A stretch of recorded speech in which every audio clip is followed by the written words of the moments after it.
সকালের দিকে বারান্দায় বসে চা খাচ্ছিলাম। ছুটির দিন বলে কোথাও যাওয়ার তাড়া ছিল না। এমন সময় আম্মু এসে বললেন, তুষার, আজ দুপুরে তো চাচা চাচি শহর থেকে আসবে, সঙ্গে নেহাও আসবে। নেহা আমার চাচাতো বোন। ছোটবেলা থেকে খুব একটা দেখা সাক্ষাৎ হয়নি। ওরা ঢাকায় থাকে আর আমরা গ্রামের বাড়িতে। তবে ভিডিও কল আর পারিবারিক অনুষ্ঠানের ছবিতে ওকে প্রায় দেখেছি। দুপুরের দিকে একটা গাড়ি এসে বাড়ির সামনে থামলো। সবাই এগিয়ে গেলাম। গাড়ি থেকে প্রথমে চাচা চাচি নামলেন, তারপর নেহা। নীল জিন্স, সাদা শার্ট, চোখে সানগ্লাস, শহরের একটা ভাব পুরো মানুষটার মধ্যে। গাড়ি থেকে নামতেই একজন কাজের ছেলে ভুল করে ওর লাগেজটা একটু ধাক্কা দিল। নেহা সঙ্গে সঙ্গে বলল, একটু দেখে কাজ করতে পারেন না? ছেলেটা ভয়ে মাথা নিচু করে দাঁড়িয়ে রইল। আমি মনে মনে বললাম, মেজাজ তো দেখছি আগের মতোই আছে। বিকেলে ছাদে দাঁড়িয়ে ফোন দেখছিলাম। হঠাৎ পেছন থেকে নেহার গলা। এই যে, এখানে ওয়াইফাইয়ের পাসওয়ার্ড কি? আমি ঘুরে তাকালাম। সালাম না দিয়ে সরাসরি পাসওয়ার্ড? আমি এসব ফর্মালিটি পছন্দ করি না।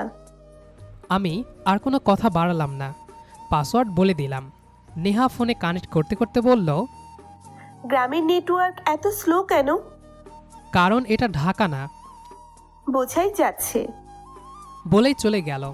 মেয়েটার কথাবার্তা শুনলে মনে হয় পৃথিবীর সব কিছুতেই ওর বিরক্তি। পরে কয়েকটা দিনেও অবস্থা তেমন কোনো পরিবর্তন হলো না। বাড়ির কেউ একটু দেরি করে কিছু দিলেই ওর বিরক্তি, কোনো কাজ মন মতো না হলেই কড়া গলায় কথা বলা। সবাই অবশ্য গ্রামের মেয়ে বলে হেসে উড়িয়ে দিত, কিন্তু আমার কাছে ব্যাপারটা মোটেও ভালো লাগছিল না। একদিন দুপুরে খাওয়ার সময় আম্মু আমাকে বললেন, তুষার, নেহাকে নিয়ে বিকেলে একটু বাজার থেকে ঘুরে আয়। আমি মাথা নাড়লাম। আমার একটু কাজ আছে, রাফিকে বলে দাও। ও যাবে নাকি? বিকেল হলেই তো ক্রিকেট খেলায় মগ্ন হয়ে যায়। আমি পারবো না, কাজ আছে বলেই শুধু হালকা হেসে উঠে গেলাম। সত্যি বলতে ইচ্ছে করেই নেহাকে এড়িয়ে চলছিলাম। যত কম কথা বলা যায় ততই ভালো, কারণ ওর সঙ্গে 2 মিনিট কথা বললেই কোনো না কোনো কারণে ঝগড়া লেগে যায়। এরপর থেকে ও যেখানে থাকতো আমি অন্যদিকে চলে যেতাম। ছাদে উঠলে আমি নিচে নেমে আসতাম। উঠানে থাকলে আমি নিজের রুমে ঢুকে যেতাম। প্রয়োজন ছাড়া ওর সঙ্গে একটা কথাও বলতাম না। হয়তো নেহাও ব্যাপারটা বুঝতে শুরু করেছিল, কারণ আগের মতো আর নিজে থেকে এসে কিছু বলতো না। দূর থেকে 2-1 বার তাকাতো, তারপর আবার অন্যদিকে মুখ ফিরিয়ে নিত। আমি অবশ্য সেদিকে আর গুরুত্ব দিলাম না। মনে মনে ঠিক করে নিয়েছিলাম, যতদিন ও এখানে আছে ততদিন একটু দূরত্ব বজায় রাখাই ভালো। কিন্তু আমার সে সিদ্ধান্ত বেশি দিন টিকল না, কারণ আমি দূরে থাকার চেষ্টা করলেই নেহা যেন অজান্তেই এমন সব পরিস্থিতি তৈরি করত, যেখানে শেষ পর্যন্ত আমারই বিরক্ত লাগত। একদিন সকালে উঠানে বসে বাইকের চেন পরিষ্কার করছিলাম। বিকেলে বন্ধুদের সঙ্গে পাশের গ্রামে যাওয়ার কথা। হঠাৎ নেহা এসে বাইকের সামনে দাঁড়িয়ে বলল, চাবিটা দাও তো। আমি মাথা না তুলেই বললাম, কেন? একটু চালিয়ে দেখব। আমি এবার ওর দিকে তাকালাম। তুমি বাইক চালাতে জানো? জানি কিনা সেটা তোমাকে বলতে হবে? তাহলে নিজের বাবার বাইক চালাও, এটা আমি কাউকে দিই না। আমার কথাটা শেষ হতেই ও ঠোঁট বাঁকিয়ে বলল, এত ভাব দেখানোর কিছু নেই। আমি আর কোনো উত্তর দিলাম না। বাইকে চাবিটা পকেটে রেখে ভেতরে চলে গেলাম। সেদিন বিকেলে বাইরে থেকে ফিরে দেখি আমার রুমের দরজাটা আধ খোলা। ভেতরে ঢুকে দেখি টেবিলের ওপর রাখা ল্যাপটপটা অন করা, আর নেহা আমার চেয়ারে বসে কি যেন দেখছে। আমি একটু অবাক হয়ে বললাম, তুমি আমার রুমে? নেহা একটুও অপ্রস্তুত না হয়ে বলল, ওয়াইফাই বারবার ডিসকানেক্ট হচ্ছিল, তাই ল্যাপটপটা ব্যবহার করছিলাম। আমি ভ্রুকুচকে বললাম, আমার অনুমতি নিয়েছ? এতে আবার অনুমতি লাগে? আমি কয়েক সেকেন্ড চুপ করে থাকলাম, তারপর শান্ত গলায় বললাম, আমার ব্যক্তিগত জিনিসে হাত দিলে অবশ্যই আমার অনুমতি লাগবে। নেহা বিরক্ত মুখে উঠে দাঁড়ালো। আচ্ছা ঠিক আছে, এমনভাবে বলছো যেন আমি চুরি করে ফেলেছি। বলেই হনহন করে বেরিয়ে গেল। আমি গভীর একটা নিঃশ্বাস ফেললাম। মেয়েটা সত্যি অন্যের ব্যক্তিগত সীমারেখা বলতে কিছু বোঝে না। পরদিন দুপুরে সবাই একসঙ্গে খেতে বসেছি। আম্মু হঠাৎ বললেন, তুষার, মাছটা নেহার প্লেটে তুলে দে। আমি মাছটা এগিয়ে দিতেই নেহা মুখ কুঁচকে বলল, উফ, এত কাটা মাছ আমি খেতে পারি না। আমি কিছু না বলে নিজের খাওয়া শুরু করলাম। আম্মু আমার দিকে একবার তাকালেন, হয়তো বুঝতে পেরেছিলেন আমি ইচ্ছে করেই কোনো তর্কে জড়াচ্ছি না। বিকেলে বারান্দায় বসে একটা বই পড়ছিলাম। হঠাৎ নেহা এসে বইটা আমার হাত থেকে টেনে নিয়ে বলল, সারাক্ষণ এসব পড়ে কি পাও? আমি বিরক্ত হয়ে বললাম, নেহা বইটা দাও। নেহা পাতাগুলো উল্টাতে উল্টাতে বলল, এত সিরিয়াস হওয়ার কি আছে? আমি এবার উঠে দাঁড়িয়ে ওর হাত থেকে বইটা নিলাম। অন্য জিনিসে হাত দেওয়ার আগে অনুমতি নিতে শেখো। নেহার মুখ মুহূর্তেই শক্ত হয়ে গেল। তুমি সবকিছু এত ওভার রিয়াক্ট করো কেন? আমি এবার প্রথমবারের মতো একটু কড়া গলায় বললাম, আমি ওভার রিয়াক্ট করছি না। তুমি বারবার একই ভুল করছো, আর সবসময় এমন ভাব করো যেন দোষটা অন্যদের। নেহা কয়েক সেকেন্ড চুপ করে আমার দিকে তাকিয়ে থাকলো, তারপর ঠান্ডা গলায় বলল, ফাইন। একটা কথাই বলল, তারপর ঘুরে চলে গেল। আমি আবার বই খুলে বসে রইলাম, কিন্তু আর পড়ায় মন বসল না।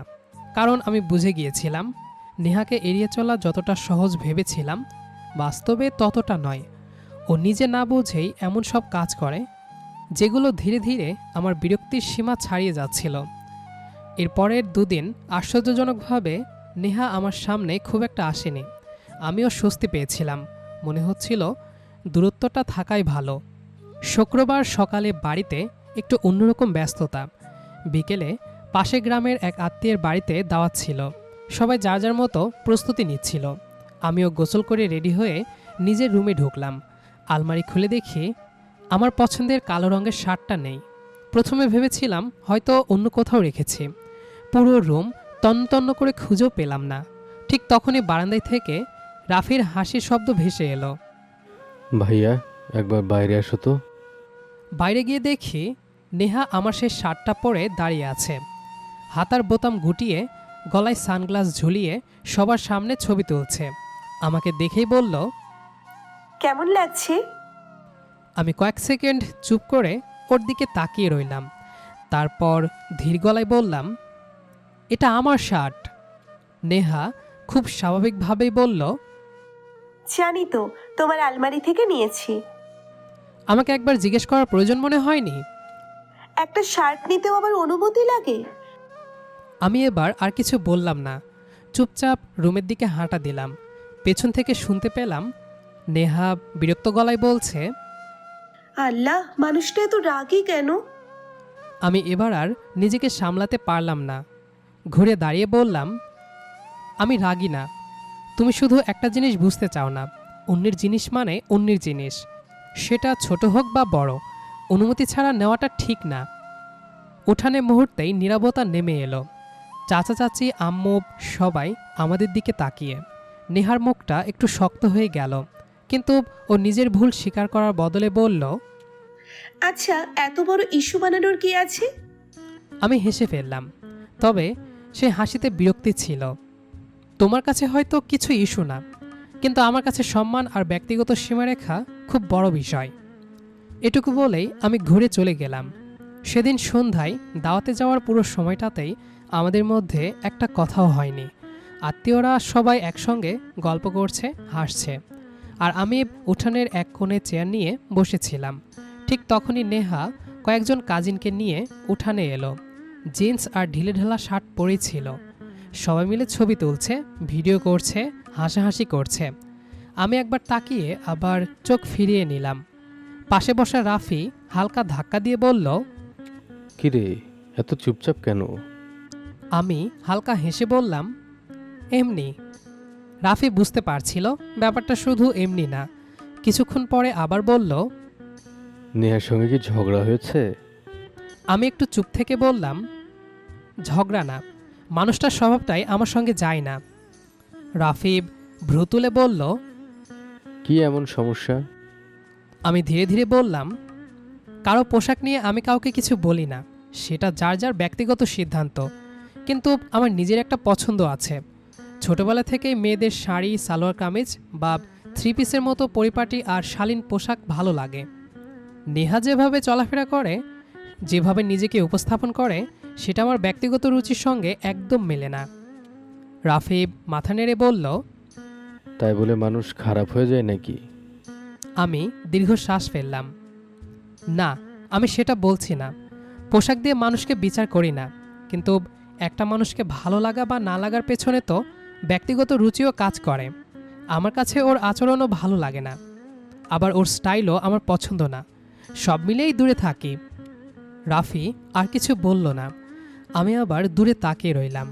ওদিকে নেহা হাসতে হাসতে সবার সঙ্গে ছবি তুলছে। মাঝে একবার আমার দিকে তাকালো। আমি চোখ সরিয়ে নিলাম।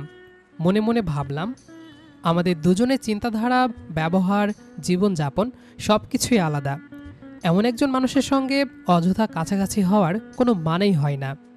সেদিনের পর থেকে আমি আরও সচেতনভাবে নিজের মতো থাকতেই শুরু করলাম। বাড়িতে থাকলেও এমনভাবে চলতাম যেন নেহার সঙ্গে মুখোমুখি হওয়ার সুযোগই না আসে। আমার কাছে তখন একটাই জিনিস গুরুত্বপূর্ণ ছিল, যতদিন ও এখানে আছে ততদিন কোনো ঝামেলা না করে শান্তিতে দিনগুলো পার করে দেওয়া।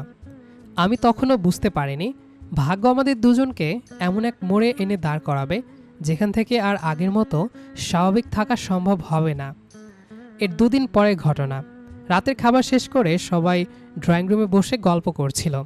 চাচা চাচি, আব্বু আম্মু সবাই একসঙ্গে। আমিও এক কোণে বসে ফোন দেখছিলাম।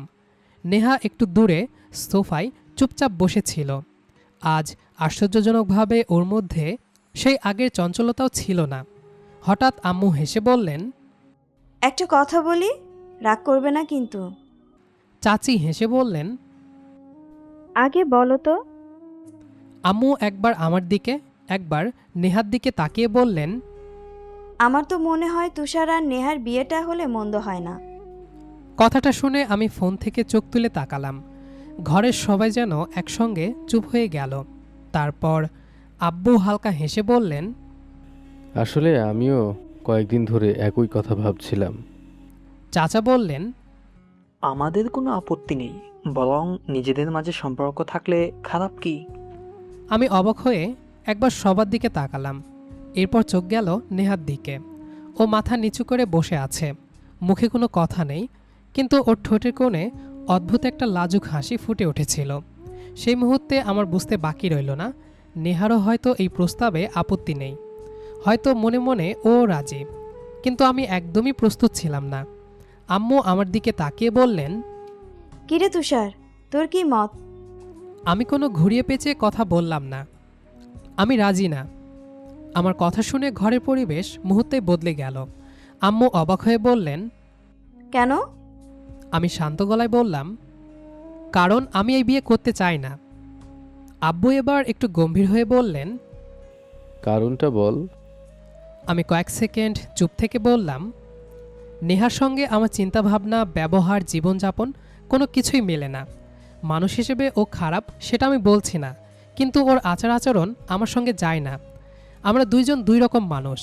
এই সম্পর্ক টিকবে বলে আমার মনে হয় না। কথাগুলো বলার সময় একবারও নেহার দিকে তাকায়নি, কিন্তু হঠাৎ পুরো ঘর নিস্তব্ধ হয়ে গেল। আমি তাকিয়ে দেখি নেহা আগের মতো মাথা নিচু করে বসে আছে। ও কিছু বলল না, একটা কথাও না, তবে ওর চোখ দুটো লাল হয়ে উঠেছে। আম্মু ধীরে বললেন, মানুষ বিয়ের পর অনেক বদলে যায় বাবা। আমি মাথা নেড়ে বললাম, কাউকে বদলে যাবে ভেবে বিয়ে করা ঠিক না। আব্বু বললেন, আরেকবার ভেবে দেখ। ভেবে বলছে। আব্বু এবার একটু কড়া গলায় বললেন, আমরা তো জোর করে কিছু করছি না, শুধু বলছি আর একটু সময় নিয়ে ভাব। আমি এবার বিরক্ত হয়ে গেলাম। সবাই কেন ধরে নিয়েছেন আমি রাজি হয়ে যাব? ঘরের পরিবেশ আরও ভারী হয়ে উঠল। আম্মু ধীরে বললেন, রাগ করিস না বাবা। আমি কথা শেষ করতে দিলাম না। আমি আমার সিদ্ধান্ত বলে দিয়েছি। এরপরও যদি একই কথা বারবার বলেন তাহলে ফলাফল কিছুই আসবে না। বলেই উঠে দাঁড়ালাম। আম্মু ডাকলেন। তুষার, আমি আর পেছনে তাকালাম না। বাইকে চাবিটা হাতে নিয়ে বাইরে বের হয়ে এলাম। বাইক স্টার্ট দিয়ে বাড়ি থেকে বেরিয়ে গেলাম। সেদিন রাতটা বন্ধুর বাসায় কাটালাম। পরের দিনও বাড়ি ফিরলাম না। ফোনে আম্মুর অনেকগুলো কল এসেছিল, কিন্তু আমি ধরলাম না। 2 দিন পর সকালে বাড়ি ফিরলাম। উঠানে ঢুকতেই সবাই আমার দিকে তাকালো। আম্মু এগিয়ে এসে বললেন, কোথায় ছিলি? বন্ধুর বাসায়। এর বেশি কিছু বললাম না, যেন গত 2 দিনের কিছুই হয়নি। রুমে গিয়ে ব্যাগ রেখে মুখ ধুয়ে আগের মতোই নিজের কাজে ব্যস্ত হয়ে গেলাম। বাড়ির সবাইও আর সেদিন বিয়ের প্রসঙ্গ তুলল না। কিছুদিন কেটে গেল, বাড়িটা যেন হঠাৎ করেই আগের চেয়ে অনেক শান্ত হয়ে গেল। কিন্তু সেই শান্তিটা স্বাভাবিক ছিল না, কোথাও যেন একটা অদৃশ্য দূরত্ব তৈরি হয়েছিল। সবচেয়ে বড় পরিবর্তনটা হয়েছিল নেহার মধ্যে।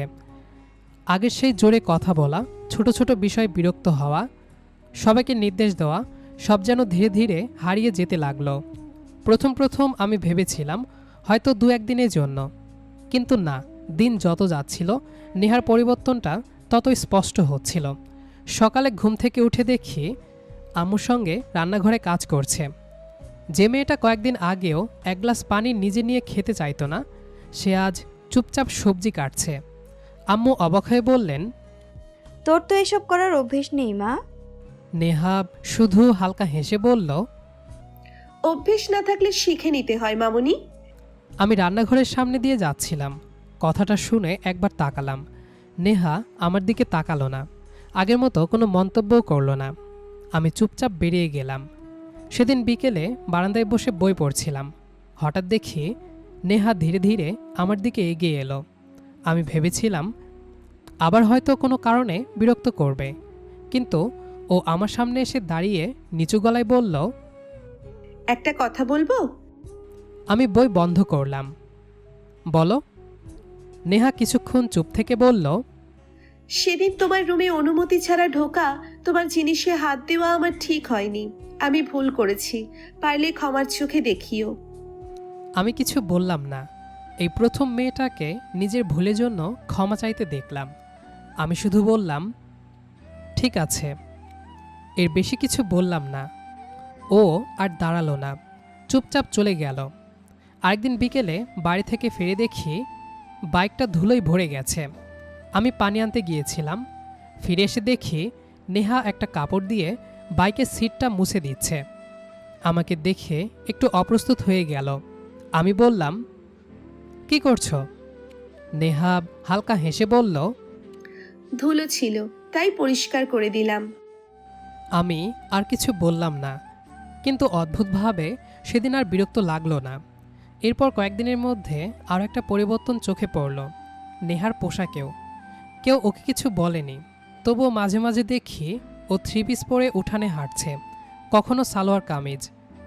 একদিন বিকেলে দেখি হালকা নীল একটা শাড়ি পরে আম্মুর সঙ্গে পুকুর পাড়ে হাঁটছে। আমি অন্যমনস্কভাবে তাকিয়েছিলাম। হঠাৎ রাফি পাশে এসে দাঁড়িয়ে বলল, কি দেখছিস? আমি চমকে উঠলাম। কিছু না। রাফি মুস্কি হেসে বলল, আগে তো ওকে দেখলে মুখ ঘুরিয়ে নিতি, আজ এতক্ষণ ধরে তাকিয়ে আছিস কেন? আমি বিরক্ত মুখে বললাম, বেশি কথা বলিস না। রাফি শুধু হেসে চলে গেল, কিন্তু ওর কথাটা মাথা থেকে নামল না। সত্যিই তো, আমি কি আগের মতো আছি? দিন যত যাচ্ছিল নেহার সঙ্গে আমার কথাও ধীরে ধীরে বাড়ছিল। ঝগড়া নয়, খুব সাধারণ কথা। চা খাবে? না। বাজারে যাচ্ছ? তুমি খেয়েছ? হুম। এই পর্যন্তই। তবুও জানি না কেন এই ছোট ছোট কথাগুলোও কেমন যেন ভালো লাগতে শুরু করলো। একদিন রাতে ছাদে দাঁড়িয়ে আকাশ দেখছিলাম। নেহা এসে একটু দূরে দাঁড়ালো, কোনো কথা বলল না, আমিও না।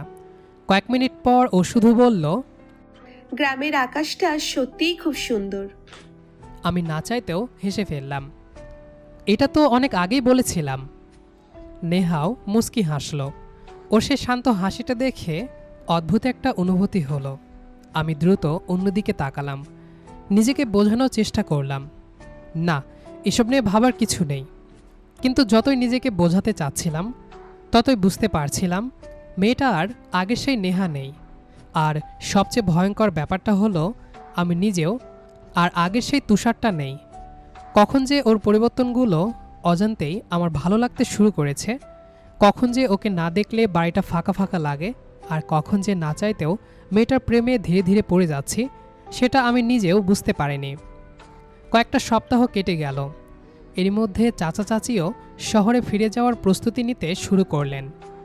সবাই মিলে গল্প করছে, কে কে নিয়ে যাবে, কখন রওনা হবে, এসব নিয়ে ব্যস্ততা। কিন্তু আমার ভেতরে কেমন যেন অদ্ভুত একটা অস্থিরতা কাজ করছিল। কেন হচ্ছে সেটা আমি নিজেও বুঝতে পারছিলাম না।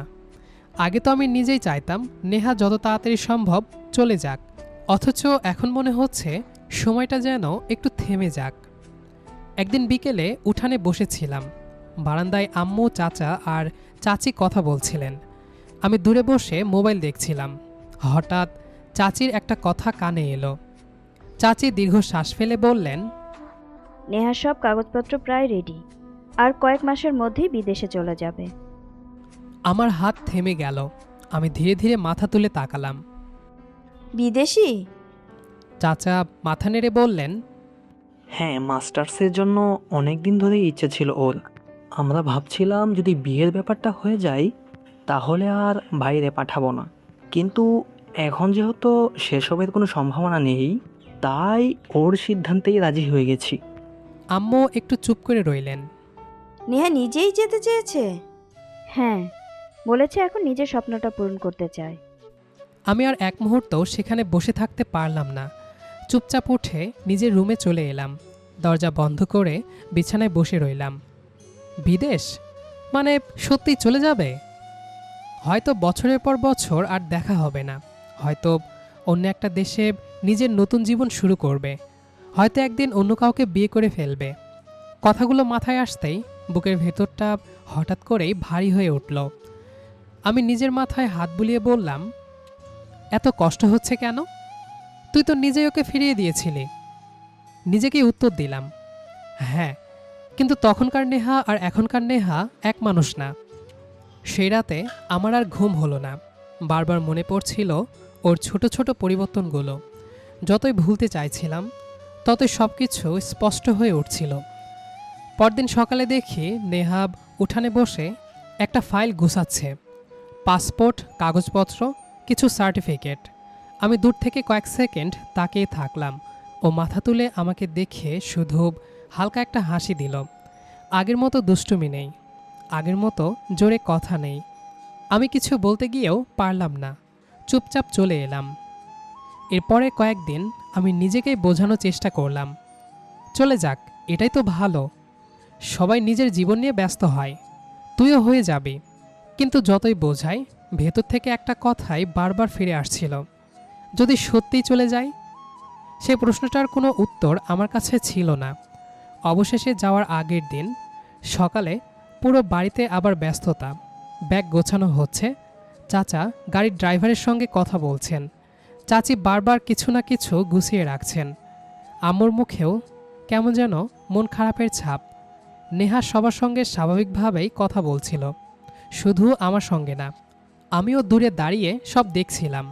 হঠাৎ মনে হলো, আজ যদি কিছু না বলি তাহলে হয়তো আর কোনোদিন বলা হবে না। বুকের ভেতরটা এত জোরে ধড়ফড় করছিল যে মনে হচ্ছিল সবাই শুনতে পাচ্ছে। আমি কয়েকবার সামনে এগিয়েও আবার থেমে গেলাম। ঠিক তখনই চাচা বললেন, আচ্ছা, সবাই থাকো, আর পারলে বাসায় যাইও একবার। ভিসার কাজ শেষ হলেই নেহা রওনা দেবে। কথাটা শেষ হতেই আমি আর নিজেকে আটকাতে পারলাম না। হঠাৎই বলে উঠলাম, না। ঘরের সবাই একসঙ্গে আমার দিকে তাকালো। আমি ধীরে ধীরে সামনে এগিয়ে এলাম। গলা কাঁপছিল, তবুও বললাম, আমি আমি আর ওকে কোথাও যেতে দিতে চাই না। সবাই অবাক। আম্মু বিস্মিত চোখে বললেন, মানে?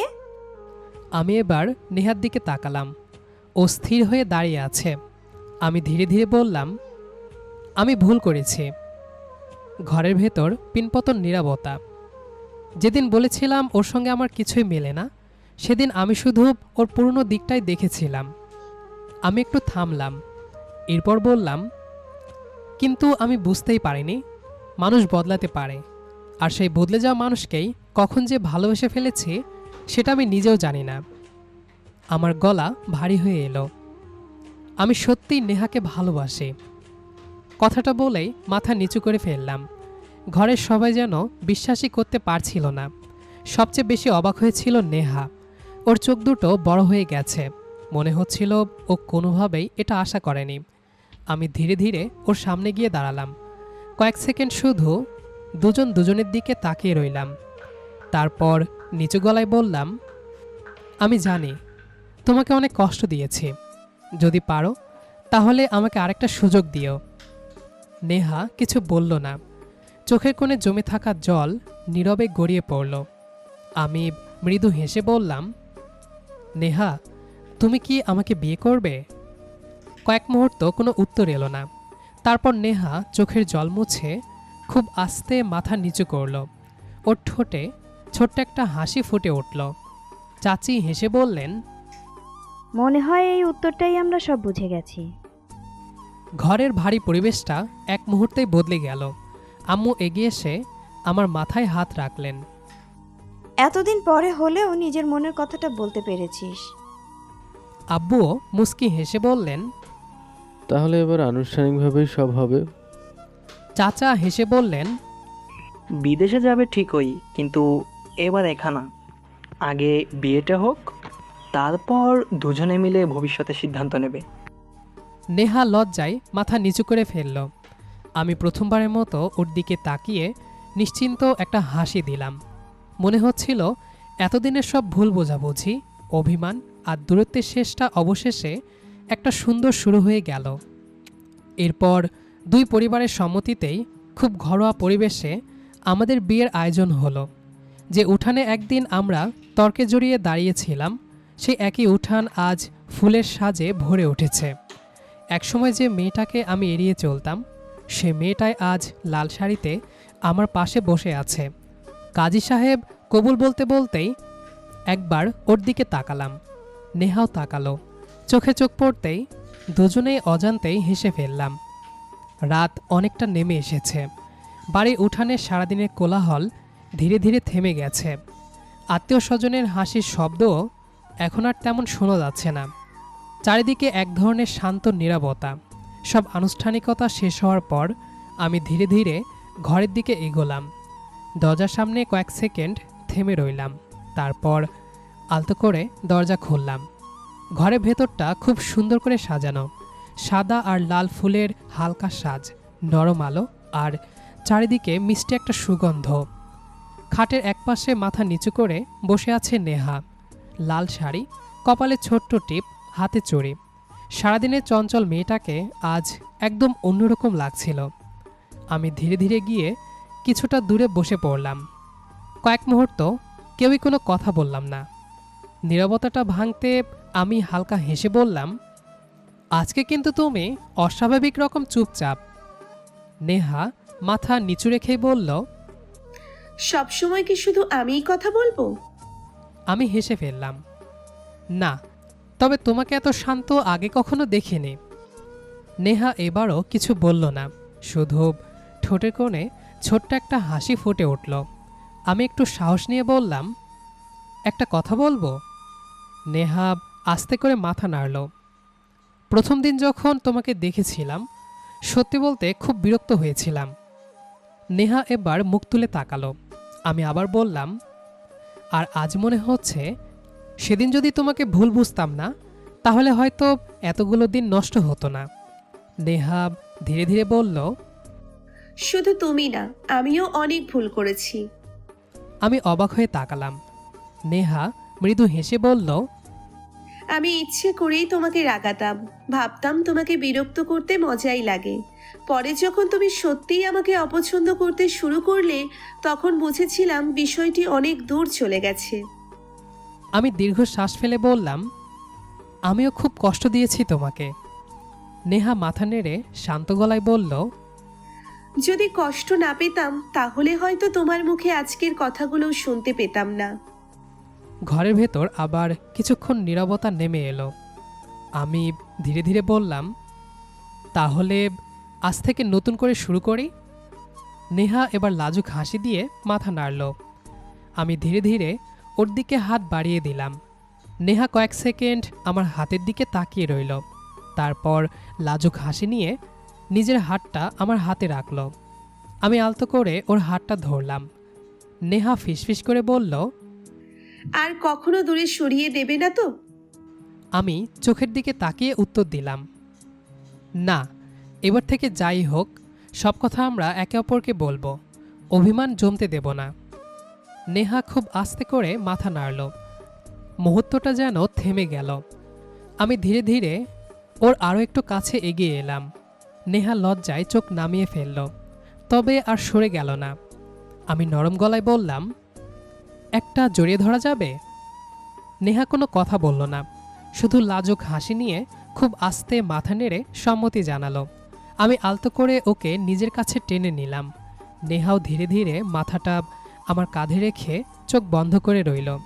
সেই নীরব আলিঙ্গনের মধ্যে যেন আমাদের সব ভুল বোঝাবুঝি, অভিমান আর দূরত্ব গলে মিলিয়ে গেল। কিছুক্ষণ পর আমি নেহার ঠোঁটে নিজের ঠোঁট বসিয়ে দিলাম। আচমকা ঘটনায় নেহা বেশ চমকে গেল, চোখ বড় বড় করে তাকিয়ে আছে। তার পরক্ষণেই নিজেও রোমান্স করতে লাগলো আমার সাথে। বাইরে তখন হালকা রাতের বাতাস বইছে, আর আমাদের নতুন জীবনের প্রথম রাতটা শুরু হলো একে অপরের প্রতি বিশ্বাস, শ্রদ্ধা আর ভালোবাসার নীরব অঙ্গীকার দিয়ে। অভিমান, রাগ আর ভুল বোঝাবুঝি ভেঙে শহরের চঞ্চল নেহা আর গ্রামের শান্ত তুষারের এক হয়ে যাওয়ার এই লাভ স্টোরিটি আপনাদের কেমন লাগলো তা কিন্তু কমেন্ট বক্সে জানাতে একদম ভুলবেন না। গল্পটি যদি আপনাদের মন ছুঁয়ে গিয়ে থাকে তবে অবশ্যই একটি লাইক দেবেন এবং আপনার বন্ধুদের সাথে শেয়ার করে দেখার সুযোগ করে দেবেন। আর হ্যাঁ, আমাদের চ্যানেলে এইরকম আরও সুন্দর সুন্দর রোম্যান্টিক ড্রামা এবং পারিবারিক ইমোশনাল অডিও স্টোরি নিয়মিত শুনতে এখনই চ্যানেলটি সাবস্ক্রাইব করে নিন। পাশের বেল আইকনটি অন করে রাখুন যাতে আমাদের পরবর্তী প্রতিটি নতুন গল্পের নোটিফিকেশন সবার আগে আপনার কাছে পৌঁছে যায়। আজ তবে এখানেই বিদায় নিচ্ছি। সবাই ভালো থাকবেন, সুস্থ থাকবেন। ধন্যবাদ।